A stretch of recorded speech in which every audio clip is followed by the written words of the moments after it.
Which am I watching? Oh.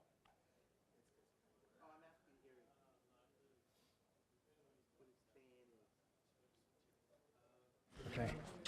So now it should be talking.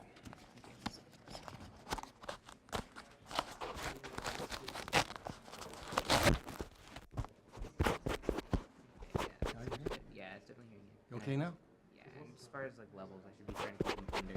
No. You, Red or just better? that'll go up into red. You don't worry about it. You want to look at those heat clips. Those are the ones that really matter. And you want to try to keep it as high as you can in the green. If it hits the yellow once in a while, no big deal, but definitely don't want it to go into the red. Yeah, okay. Okay. You're good? Yep. Awesome.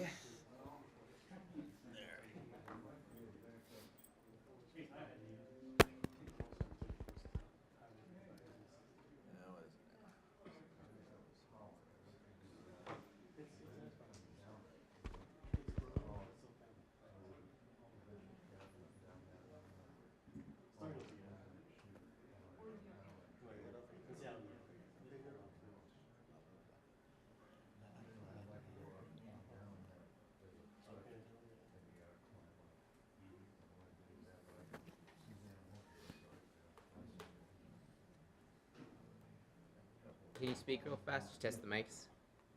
Sure. Yeah. Okay. I think Testing. 1, 2, 3, 4. Testing. 1, 2, 3, 4. How'd you get logged in? Says it right there. Thank you. Figured that would probably work. How's it going over there? Okay. We're not seeing anything on the projector. Do you know why? On the projector? We're not seeing anything on the projector. Do you know why? No, not specifically. Yeah, sorry. Wait, I'll just turn this around. We're not doing anything with that projector. All right.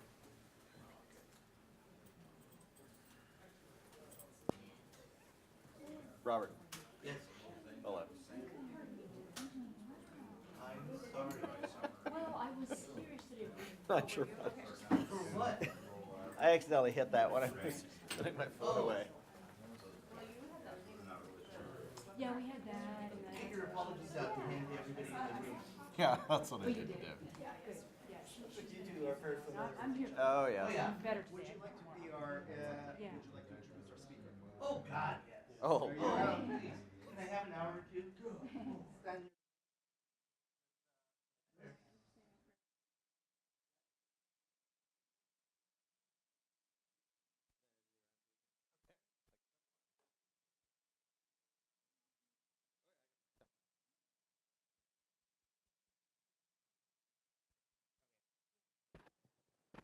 testing. 1, 2, 3. Testing. 1, 2, 3. Figaro, Figaro, Figaro.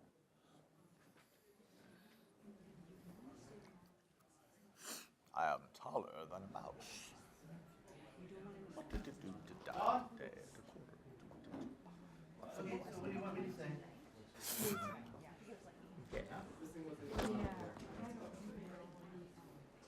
He continues his relentless push to destroy. So the normal. Yeah, the normal stuff, really. No, You're going to be talking about, what's your title? No, I'm serious. Well, aside from chief of staff, it's yes. instructional designers. This should be. I'm the Haldeman. Instructional designer. I know it totally doesn't fit. I know what the hell. I'm an instructional designer. And it is part-time. Well, actually, you know, John says special projects. Got it. Yeah. I can wait. Project. I am the learning system. I don't know. I really don't know. Learning systems manager, maybe. Just do instructional designer. That's fine. Because I always kid Justina. I'm always like, Justina, lead instructional designer. Because she is. I mean, she is. Okay. You could also say she's the lead instructional designer. Yeah. No. And you're the gold. The Liad. She is gold and I am silver. I'm more of a copper or bronze, really. Well, actually, what's that? Adamantine. Yes, adamantium. I am the adamantium one.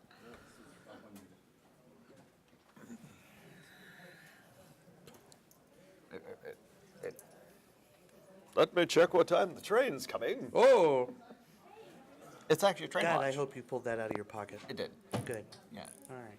The pocket I had sewn into my stomach. Ah, I thought so. No, it's actually a train. It is a train watch. It's a Yes, Russian I know, train I know, watch. I know. Look at that. From Oh, Russia. wow. That Isn't is that cool? neat. No, that's very neat. Yeah. It's a Molnisha from Russia. So you're the speaker for the first thing?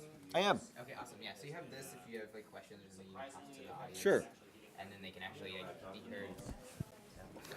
You didn't say hi to me. I'm the boy one. Oh, wait. Robert. Fine. Alrighty. Wait, I'm ready. Boom. Speaker's cube. There we go.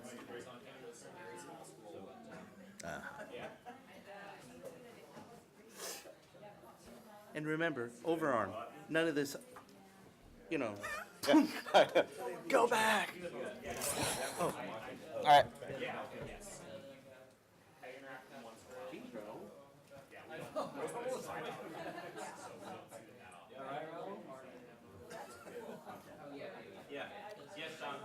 Just so you guys know, I'm going to be squeezing in behind you after I finish introducing this guy. Don, they got it. Okay. We're good.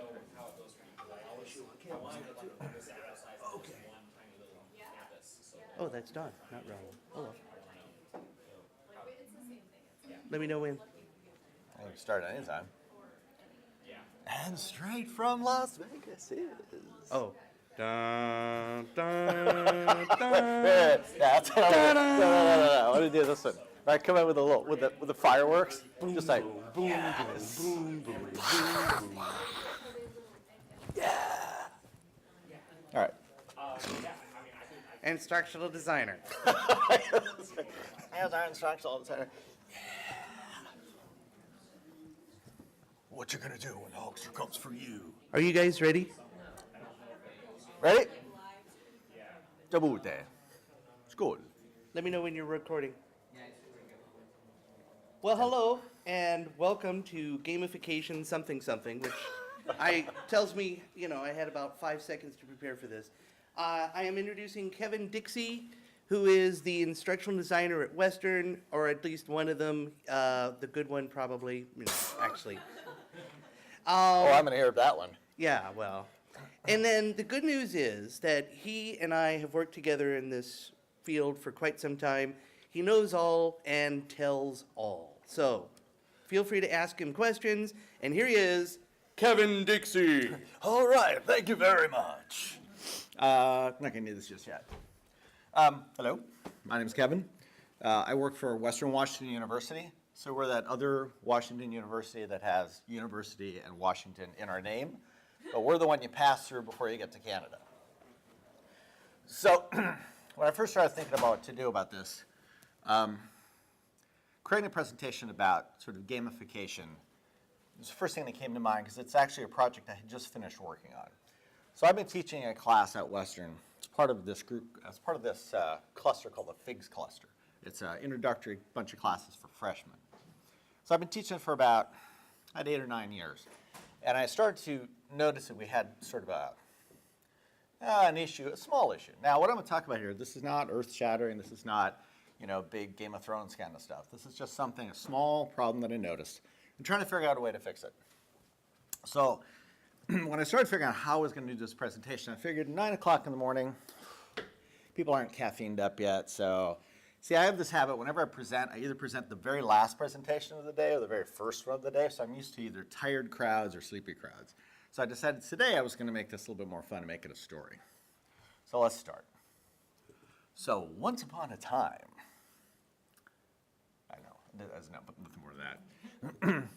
There was a boring thing. And the students did reject this boring thing. For it was boring, and since the students believed themselves to be consumers of education, they did ignore it, for it was not worth their time. And this did vex the program directors. For how could the students not see the value of the holy words in the campus trifold brochure? So, what this was, the FIGS class was part of a cluster. And that cluster, oh, well, loud. And thus they did cry unto heaven for help. So, part of that is to get students prepared for life on campus. So they would come into this class, and I usually had a small class of anywhere between 15 and 25 people. And one of the most important things was to get them prepared for different things that they would see on campus, irrespective of whatever topic we were teaching. So there were things like, in this case, where were all the campus services? And we have quite a few. How do they properly study? How do they time manage? So a lot of what we had to do was sort of get the students into these kinds of topics, kind of talk about it, get them prepared for what life would be. And these are all fresh off the boat. So this is the FIGS cluster. So I was living in this one right here. So we usually have 2 disciplines, all right? These disciplines can vary widely. So you might have computer science and psychology, all right? So when I did that, my FIG seminar in the middle, I get to pick sort of what I'm going to do to kind of combine those 2. We're known as the bridge class. So in my case, I did storytelling. Another one would be, say, women's studies and journalism. So that's the last cluster I taught. And in that, it was all about toxic masculinity, which I had the pleasure of actually teaching that class during the election. So that was kind of interesting. It was actually like, it ended up being sort of like half class and half therapy session. So the way this would work is these large classes, the discipline 1 and the discipline 2, will vary greatly, and they usually are large, about 100 people. The seminar is small and meets either once or twice a week, once for 2 hours or twice for an hour each. So you don't have a lot of time with them, and we're on the quarter system, so it's about 10 weeks. So during that time, I needed to fit all this stuff in, and there were sort of mandatory meetings with the library. I'd have them come visit, talk about what they do, and maybe the tutoring center. So we had a lot of stuff to cover, as well as whatever we had chosen to cover in the class. So this was the list of campus services.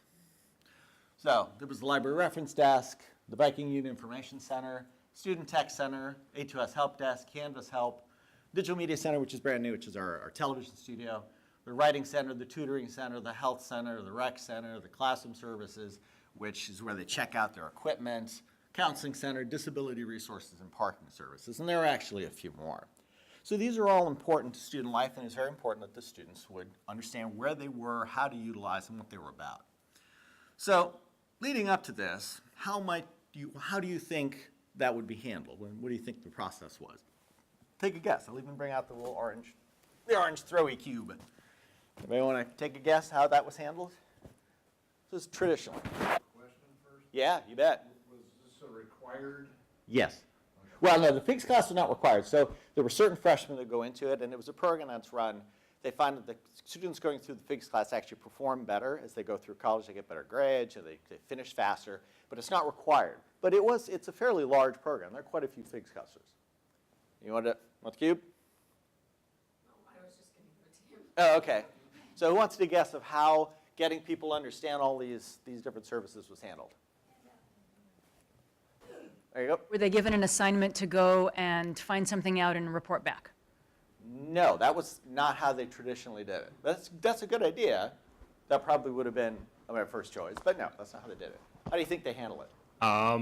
I imagine that somebody from every single one of those departments would love to come into the freshman seminar class and spend 20 minutes talking about it, but then you wouldn't have time for anything else. Well, right? they would and they wouldn't, because we probably had about 50 clusters, so there was just no way they had the time.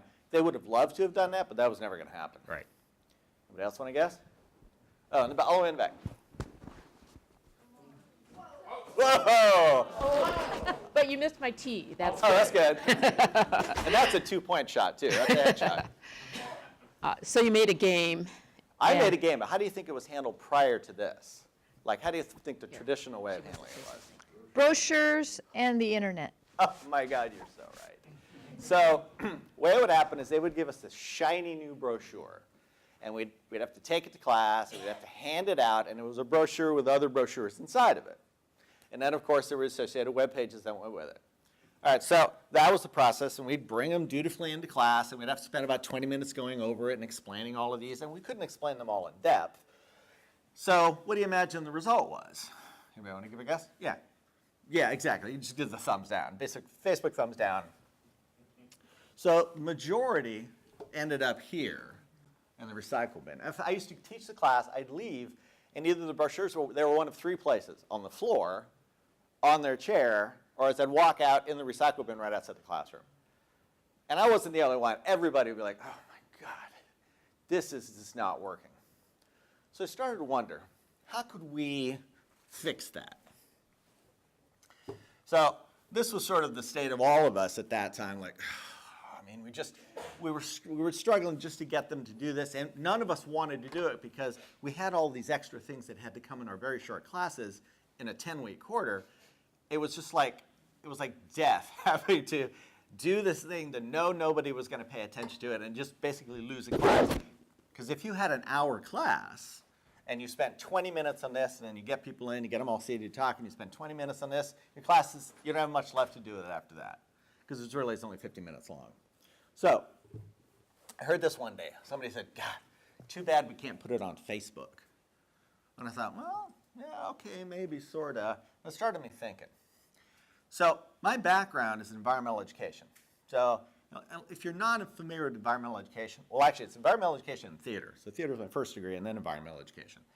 Environmental education is that thing that you see lots of kids standing around the park with fish hats trying to figure out which fish goes up the fish ladder first. We're big on games. I mean, pretty much everything we did in EE was games. So I started to think back to that. So then came this idea of gamification. The idea of gamification is probably a lot of you have either heard of or think about, which is the application of typical game playing elements. But when I went down that path and I looked at some examples of gamification, let's say I didn't come back super impressed by it. How many of you have either tried it or seen examples that you just thought, great, where's the cue? Anybody have a particularly disappointing version that they maybe ran into? Just like leaderboards on everything, Yeah. which a few students are motivated by that, but most of them aren't. Right, exactly. Yeah. Anybody else? Anybody had a real good gamification experience? Because they're all out there. Some work really well in the back. I think Met Bucks are a really fun gamification technique. There they are. And right you are. I'm glad you mentioned that. So, Man, this is rough. Jeopardy-style games are a lot of fun. yeah, they are. They are. Unfortunately, this was the reaction you get a lot of times from the student, and actually from a lot of the faculty when you start mentioning gamification. All right? It's like, oh my God. So I started looking at corporate gamification as well. Now, some work well and some don't. So I don't know if any of you know of the Lyft, Zappos, and Marriott attempts. So Lyft was pretty interesting. So they offered badging. Actually, both Lyft and Zappos offered badging. Lyft's badging was really strange because you would take a ride, say, I don't know, you went someplace on a Friday. So you'd get a badge for Friday travel, which was sort of like, why do I need the badge for Friday travel? Are you like, how many of you have ever had to go take a ride to the airport early in the morning? Yeah, I'm sure. So it took one early in the morning. Suddenly I get this badge of like, you're an early traveler. Take another trip from 3 and 4 in the morning and earn a badge. So it wasn't really motivating me to sort of go in and use that. It was just sort of this nonsensical badging for badging's sake. And badging is one of those things, like gamification, I think has a lot of baggage it has to deal with. So Zappos is the same way. Zappos is even better because Zappos offered badges, but they didn't tell you what the badges were for. They just didn't explicably show up in your account. So you would see them and you'd be like, what the hell are these badges for?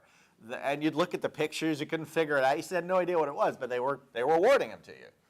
Now, Marriott went a step further. Marriott decided to make their own game. So Marriott's really exciting game was you were the kitchen manager at a Marriott, and you had to buy lettuce. You know, and you didn't even get to shoot the lettuce or blow the lettuce up. You just had to buy the lettuce and make sure it was clean, and then you had to go through and make sure the stove was clean. I mean, at some level, I get what they were trying to do. It was a dismal failure. Now, Dropbox, on the other hand, did a really simple bit of gamification. And it's elegant and it works well. They give you a certain amount of free storage. What do you do to get more storage? You get more people. You refer people and boom, you get awarded for the free storage. But I also started to think about that. So Jay McGonigal in Reality is Broken says that 4 traits shared by games are goal, rules, feedback system, and voluntary participation.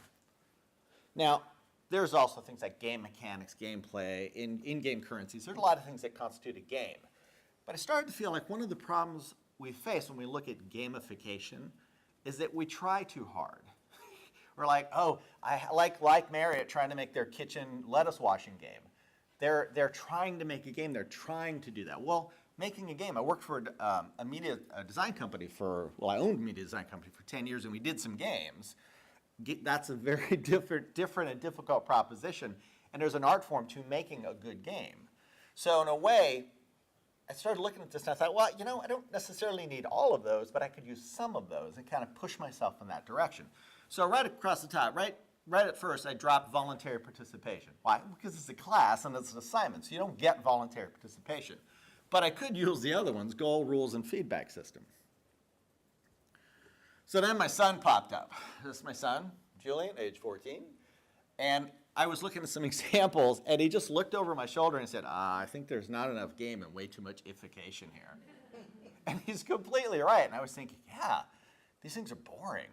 Because who plays games here? Anybody play games? Let's raise hands. And you play games for what reason? Because they're fun, right? You don't sit down and go, wow, I'm going to play this game where I change my shoes every day. Why? Because this is a blast. No, we don't. We want the games to interest us, to get our attention, all right? So this is the expectation. Because remember who we're dealing with. We're dealing with college students, all right, fresh out of high school. So my son, very savvy gamer, very savvy with media, much more savvy than I am. And I've been in technology since the early 80s, all right?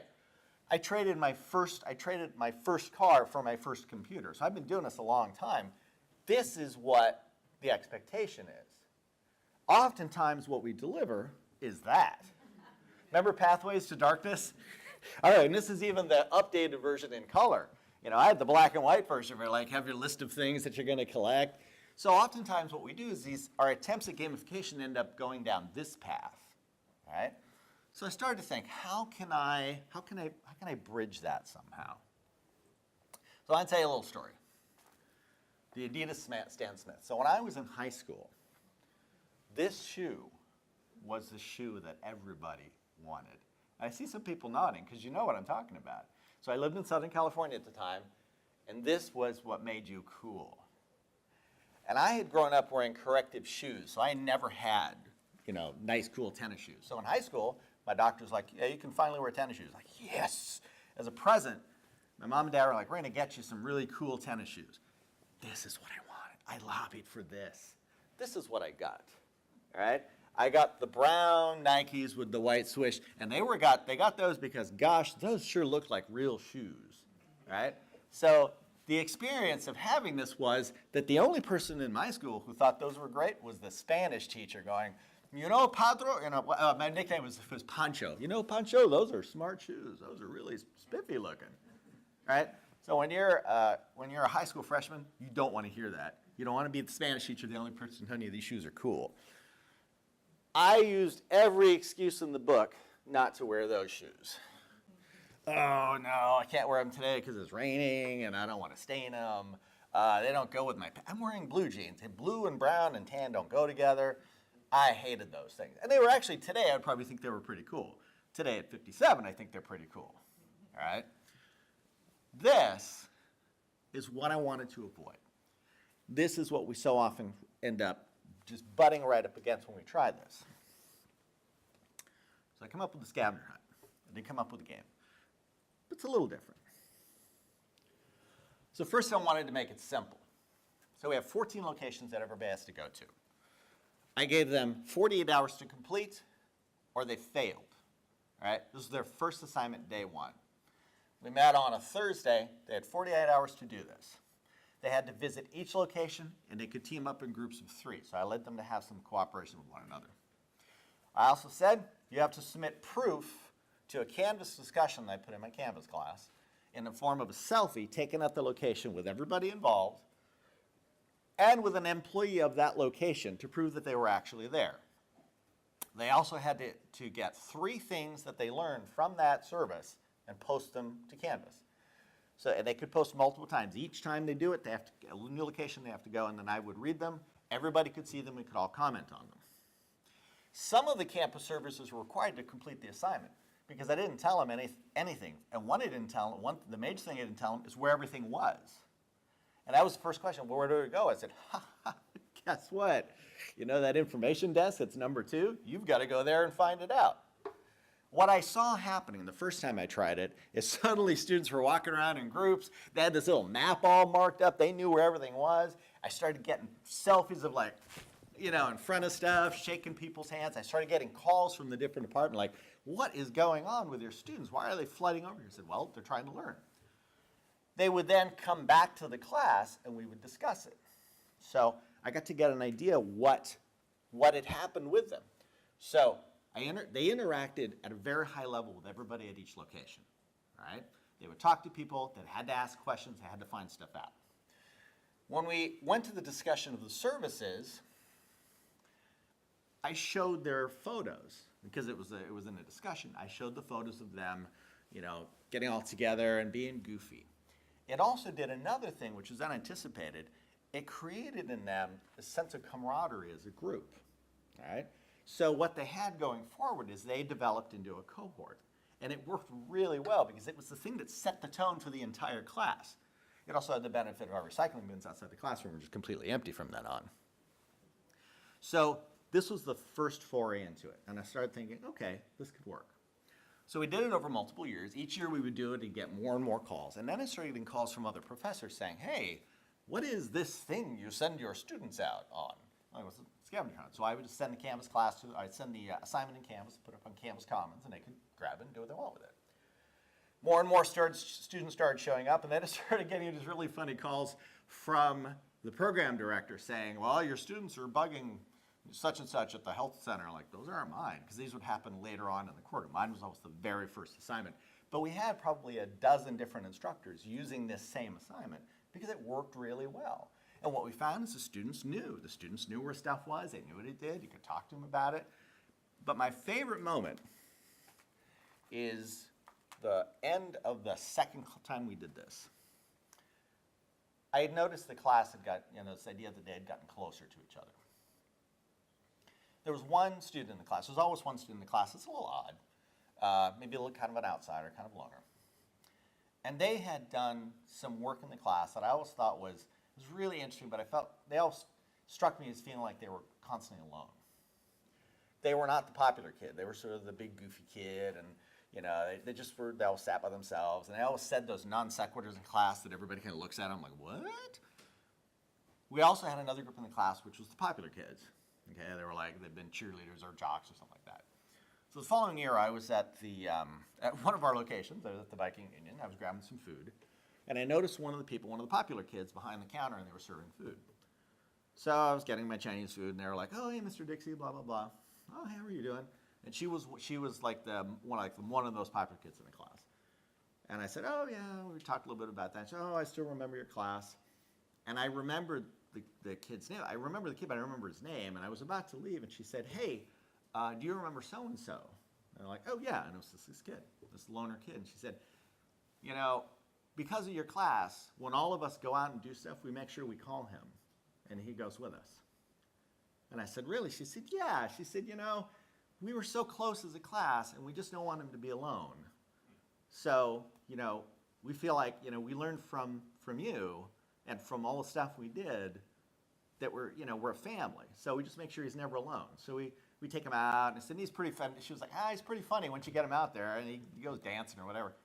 I almost cried when I heard that. I'm like, really? She said, yeah, I thought that was really cool. And I really attribute that to setting this in motion for let them to be this sort of tight-knit group, and starting off the first day, like, here, we're going to do this. We're going to do this project where you're all going to sort of have fun and go out and be silly. So this is a blurred-out version, but this was sort of the typical thing I would get, you know. You notice the very smiling students here, and then, of course, that's Chris Powell. He's one of the Canvas admins at work, so one of the locations I had him visit was Canvas Help. So they would just show up unannounced, you know, they would pose with us, they would do all sorts of stuff, take videos. It was pretty great. So then I started thinking, well, what could we do next? So I wanted to try an element of chance. And I did this for the first time the last 2 years. This last year, especially, it worked especially well. So this was the toxic masculinity class, and we had been working on personality types and stuff like that. And I had each of the students create a series of positive and negative personality traits, right? Literally about themselves. You know, some good things about yourself, some bad things about yourself. We bring them in, we talk about it. So we spent one class talking about those, like, oh, I'm happy, or I'm sad, or I tend to be kind of judgmental, or whatever they were. And we had them narrow it down to 4 of each. So I had 5 of each, so I had 10 total.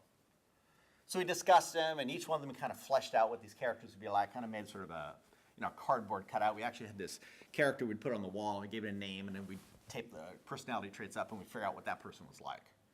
Then we dropped them all into a bag, right? Big, huge bag. I'm going to write them all down, drop them huge into a bag, had all the students come back up, we mixed them up, and each one drew 10 traits out. And they're like, oh, wow. So this random set of traits formed a new character. And they could be all over the place. And then their final project was to do it as that person. So suddenly, and they've been working on the final project already for a while, but suddenly their final project wasn't them doing the final project, it was this other person. It also included a name, ethnicity, and all sorts of stuff. So suddenly they had to become somebody else. So like I said, I played with this the last 2 years. It worked out fairly well. And what we were talking about is how the sort of culture of masculinity in this country affects different aspects of life. And it was interesting to see them approach it as someone else. And what's funny is when I let them do the traits, I didn't tell them what I was going to do. I let them be wild and crazy and silly, and they were all over the place. So, you know, there was mostly women in the class. I would have them be, they could be men, they could be women, I didn't care. They could be any sexuality, any gender, any race, any ethnicity, and they could be as outrageous as they want. So they had some people had traits like cannot touch the floor, you know, unable to do this. So they had these really quirky mixes. So somebody would be like, I'm a Peruvian dancer, I'm bisexual, and when I get nervous, I hiccup, you know, and I'm angry, yet I'm happy. So they'd have conflicting ones. And they got them all, they put them all together, and then I said, guess what? This is your final. Your final will be delivered, that's this person. So we recorded the final, and it was pretty great. And one of the people in the previous shot actually got up, and she was a rapper. She'd never done anything like that before. She wrote a rap song for it, performed it in the class, called Bitches. And it was killing me, because it was this really insightful idea of like how that industry treats women. And it was just the most beautiful thing. Some people would then come in and tell these really personal stories as these other people that maybe they wouldn't have done if it was them. And you could tell it was them, but they were telling these intimate stories. So that's sort of the new frontier, what I'm pushing is trying to put these elements in there. So this is, if you're at all interested, it's bit.ly.gameto. And that's me. I'm a instructional designer. I'm Cam 7. I also do special projects, Creative Commons. I'd like to open it up for questions, and so I can drink my water because my throat is sore. Yes, ma'am. The last slide. That one? Yeah. Okay. So I'm going to ask questions. I know I didn't go the whole hour because I asked for a 30-minute. Do you want to give me the orange? Yes. Anybody? Oh, seriously? Okay, you're boring. I'm out of here. Yes. Here. How can you gamify a training module for faculty members without giving them stipend? You know, that's a good point, because we run it, so as an instructional designer, I run it that all the time, trying to get faculty to come in and do training. And yeah, they won't do it unless you pay them. All right? That's really the number one thing. It's tough because there's no forcing them to do it. See, in my case, the students had to be there. It was imposed upon them. So what I was trying to do is just to make it interesting and fun for them, thinking that aspect of it would get them engaged. And it did. And increased engagement went through the roof. For faculty, it's a little different because faculty are two things. They get a little jaded about stuff. You know, they're not really sure they want to do all this kind of stuff. And they, rightfully so, they're busy. You know, so they feel like, well, my time is just, you know, so important. I don't know, that's for it. I don't know that I could gamify something. We've done some faculty training where I challenge them.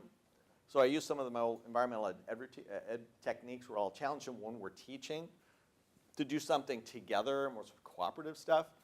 Hard to get them to sort of just let loose. So one thing that's nice about college students is they'll just be completely free and goofy. Just give them a chance. It's like you give them the opening to be a child, and they will be a child.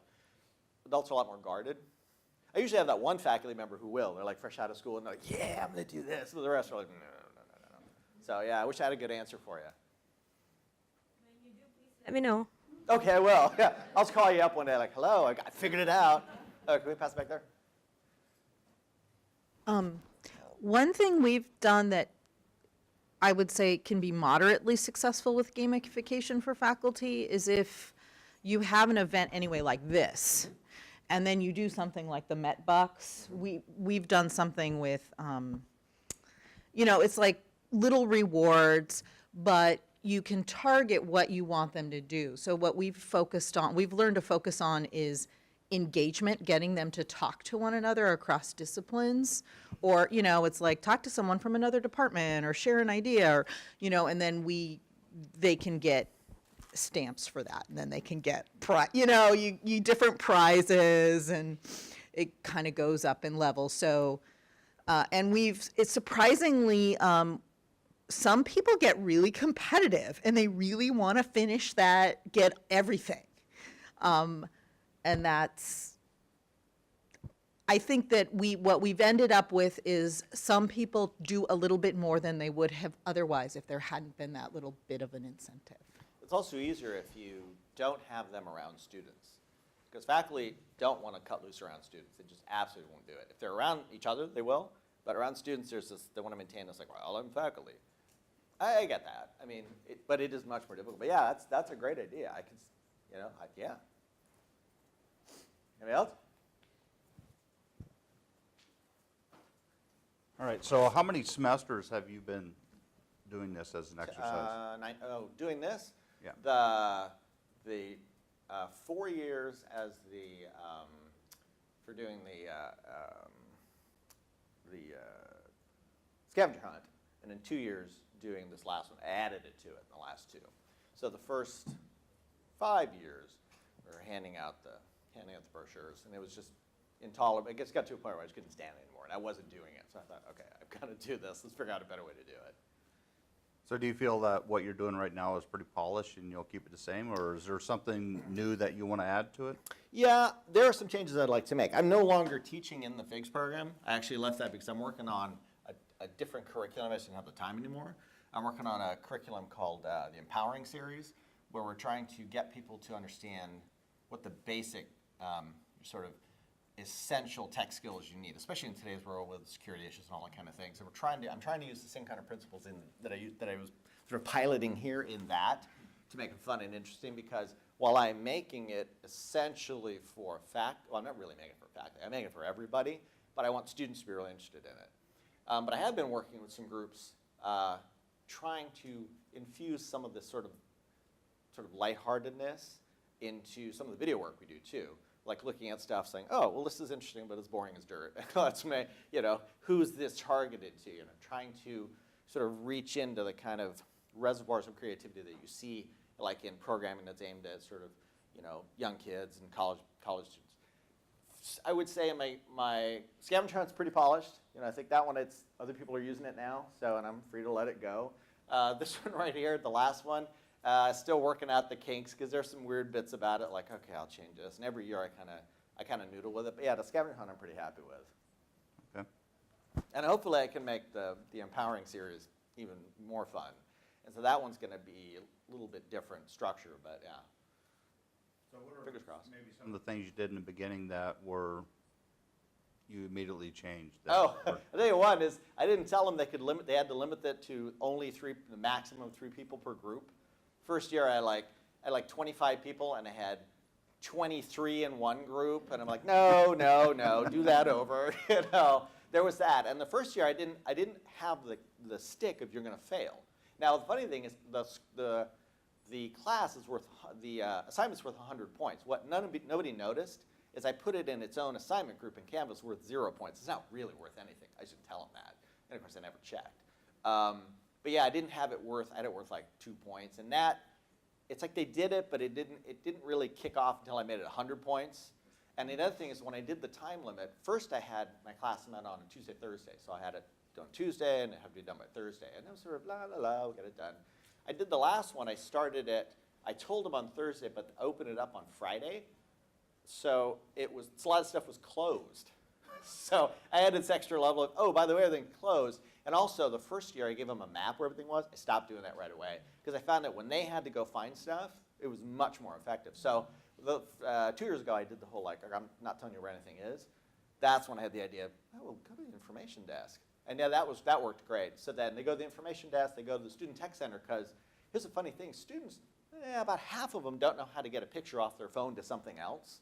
So I just went through and figured out what those were those first 2 years and then made them go figure it out. So it adds this little extra sort of urgency to it because the clock is ticking. They're not going to be able to get everything. They're like, oh, crap, how do I get this off the phone? Student tech center. Where is that? Got to go to the information center to find it. So it really became urgent. And that's when it really kicked in. And I think those were the ones that dropped like right away. Like, okay, those didn't work. Let's try it another way. Okay. Oh, there was one other one, too. Oh, go ahead. Oh, the one other one is that, the first year I didn't tell them not to bother people.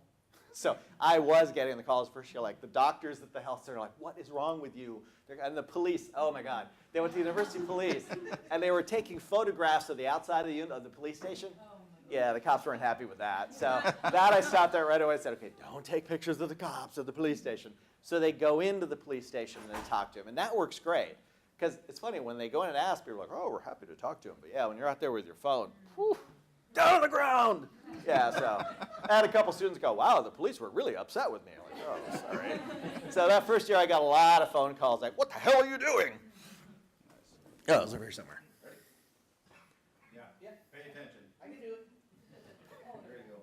So when you found out that other faculty were using your model and they weren't necessarily using all the rules that you had come up with or all the tricks you had come up with, Yep. and they were sending people off and getting in trouble? How did you work with those other faculty? Or did you work? What I did is I updated, so I put it in Canvas. I put it in Canvas Commons, and I updated it with some additional instructions. And then whenever I'd get a call, usually the program director would call me and say, "Hey, why are your kids doing this?" And I said, "Well, not me." Then they would call back and say, "Oh, I'm so sorry, it's not you." I would just explain, well, they have to do this, this, and this. So I'd update the Canvas thing. I offered to talk to them. I said, "I want to present about it." I could. They never asked me to. So I just kept updating the Canvas thing with more explicit directions on how to do it. And that worked fine. The other side of it is that, it's going to sound bad, didn't really care, because I think everybody's going to reach their own level. So yeah, they're going to make their mistakes. They're going to find out what works for them. So I didn't want to say, this is how you do it. I just really wanted to say, this has been working for me, and it worked for the classes I had. It also worked with me as an instructor. So it's not perfect for everybody. So I think if somebody takes it and they want to mold it and change it, that's fine. I'm good with that, Life is short. In the back. Oh, geez. Can you make that? Here, I don't think I could do this in one. Relay. There you go. So it's more of a comment Than a question. We do a similar thing we have a SD 107 that's for all incoming freshmen. So we do a similar thing. We do a scavenger hunt. And one thing that the instructors do is they actually email or contact the departments every semester that they're going to be sending the kids to give them a heads up. And I'm from e-learning, so we're one of those departments where the kids show up and do the selfies and all of that. And so we kind of have an idea of when they're coming so that we have somebody there for them because they're on a timeline too. Right. So if you do implement something like this, if you're a small enough campus where you can give those departments a heads up, it's just kind of nice. But at the same time, they are student services departments, and so they should be prepared to receive students, whether it's a group of 25 coming to take a selfie or just a couple of them. But yeah, my first year I called everybody, and then I stopped with that same idea. It's like, Right. well, you are a service department. Right. But then that's when I started telling students, make sure when you go in, here's your options. If nobody's there to help you, don't barge in. So then I gave them like a second level. They could, if they didn't get the selfie, they had to bring back an artifact Like a brochure from or the something, place. right? Yeah. Actually, Yeah. somebody stole something one time. Like, take this back. You said an artifact. I didn't mean the Yeah. desk pen. Yeah. Yeah. So no, I meant a brochure. Yeah. But we yeah, give out a lot of pens that way, and then our brochures. So Yeah, it's yeah, great yeah, for yeah. us because it's Name like, tags, here's the Blackboard signs. Help Center stuff, and yeah. so But it's good. overall, I'm just glad that they know where the stuff is. Mm-hmm. Because I've actually had situations later in the quarter where we had some kids who they needed, one of them needed some help at the counseling center. So I saw what was going on. I approached him, and it was kind of cool. I'm like, oh, I know where it is. One, I kind of felt put down because they were just like, I know where this is, back off. But I could also understand, like, I've been there and I've talked to them already. Like, oh, okay. Then I had a little self-satisfied, like, but yeah, I just like having them. Hey, I just like having them experience that. And they reported a similar thing that you mentioned, where they felt more like a cohort through the rest of the semester, and they did better on all their other stuff. So Yeah. it's nice. Yeah. Anyone else? So how does that self-satisfied dance go again? Oh, it's like this. It's a little self-side dance. It's the fingers under the arms, like, it's like that. Yeah. Where'd it go? Oh, yeah. Have you ever had instances where students don't want to participate regardless of the other students in the group? Yeah, I did the second year, and it was, they were an older student, an older freshman. And I gave them the option to not do it. But I wanted something else. I said, well, I said, if you can go to the different locations and bring back some materials, so something more like, less frivolous and silly. But what happened was, yes, but what happened is one of the students kind of overheard that, and they said, hey, why don't you come with us? So I was trying to dig him up. This older gentleman with these two freshmen, like, in front of these signs, so that was kind of cool. So I'm willing to work with whoever, and like I've had some students who are super shy, and I'll kind of look out for that, but I think allowing them to pair up in larger than just, one or two kind of helps. You can have the one shy person be with two other people less shy. But I've never had anybody just stop at cold like, no, I'm not going to do it. What's interesting to me about that is that it shows how many of us feel like, well, nobody's going to want to hang out with me. I mean, it's a really common human reaction. And It is. You broke that up with your... Yeah, and it was nice to see. It was really cool to see these kids from sort of diverse groups. Like one year I had computer science and what was the other one? Psychology. Very different group of kids. And mostly male from computer science. Oh, almost, yeah, I think it was two women in computer science. And then mostly women in the psychology group. So it was a funny mix. I remember I had this one kid who was very, very like the computer sciencey kid. I had to work all sorts of workarounds for all the assignments because he just had some learning things, and we worked around him. It was all good. But he ended up being paired. He was like the goth kid, the black hair and the goth kid and almost the dour look. And he somehow ended up being paired with the most bubbly person in class, like, hey, come on, let's go. And it was just hilarious to see that mix. And he was looking sort of uncomfortable when he went everywhere with them. And it was two of them. It was this bubbly girl and this dude, this bro dude guy, like, oh, dude, let's do this. Yeah. Also had this, okay, I have to tell you a short story.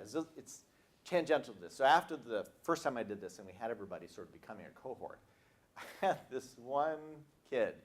Everybody has this kid. And he was the sweetest kid in the world. He was like a total bro. So he was like, oh, dude, mom, And we had done this little piece on Japanese men who have pictures of girls printed on pillows, and they like their pillow is their girlfriend, something like that. And this kid was just like, he stood up, it's like middle of the quarter, stands up and goes, I know what I want my final project to be. I'm like, what? And he goes, I'm going to go to Japan. And I had a picture of this guy up here, and I'd say at this point, the class was dealing with this kind of weird material, but because they were a cohort, they were kind of all dealing with it together and kind of talking to each other. And he stands up and goes, I'm going to go to Japan and find this dude. And the article was like 10 years old. And I'm like, really? Oh, yeah, I think his problem is he doesn't know how to hang with the honeys. And I didn't know what to do with that. I was like, what? And he was like, I'm going to go teach him, some better hair, some better clothes. Just like slide on in. And it was the weirdest moment of my entire career. I was like, what? And he's like, oh, totally. This is going to be my senior project. And I'm going to go and just make sure he finds a girlfriend. But what was great about it wasn't that, was the reaction of everybody else. Because I'm sitting up there like, what the hell? Everybody else was like, yeah, you do that. That's awesome. And so people were like, you know what? I can get you cheap tickets to Japan. My dad. And it was this funny sort of like, but the side benefits of doing something like this were, I think, greater than just learning where the stuff was. It was just seeing them come together, And I see a lot of them now, years later, they come up, have people come to me and say, oh, check this out, you know. And one can come back to me, he was producing music videos. And he had this book, and I said, what's this? He goes, oh, it's from the class. And he showed it to me. I said, what is this? He goes, oh, these are things we talked about in class. He had this book he kept with him. And he goes, oh, yeah, I use it as inspiration. Here's pictures of the people in the class. So I think it's the bringing them together, which is really the most, I think, the best thing about it. So anyway, so that's, I'm done. So.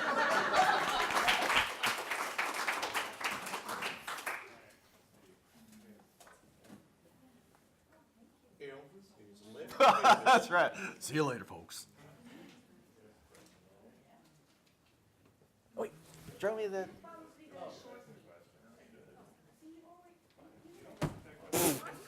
What are you, Johnny Unitas all of a sudden? What, I got it. I like the thumb it made. Yeah, that was nice. All right, I got to log out of this.